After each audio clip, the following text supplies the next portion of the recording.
একজন ছেলে এবং একজন মেয়ে কখনো বন্ধু হতে পারে না। আপনি বলবেন, না ভাই, আমার মনে কোনো বাজে চিন্তা নেই, আপনি এত হুজুর মানুষের সাথে খারাপ চিন্তা কেন করেন? আপনারা হুজুররা যে কোনো কিছুকে এত খারাপ ভাবে দেখার কারণটা কি? আপনার মনে কোনো খারাপ চিন্তা আসছে না। আমি আপনাকে সত্যবাদী বলে বিশ্বাস করলাম।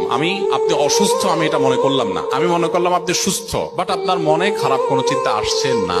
এই না আসাটা এটা চূড়ান্ত না। একটা সীমিত সময় পর্যন্ত হয়তো আপনার মনে খারাপ কিছু আসছে না, কিন্তু একটা সময় আসবে, একটা সময় আসবে। শত সহস্র ঘটনা আমাদের চতুর্দিকে ঘটে থাকে, যে ঘটনাগুলোর দিকে তাকালে, যে ঘটনাগুলোকে স্টাডি করলে আমরা দেখব যে দিনের আলোর মতো পরিষ্কার আলামিন নারী পুরুষকে একজন আরেকজনের প্রতি আকৃষ্ট হবে সেভাবে সৃষ্টি করেছেন।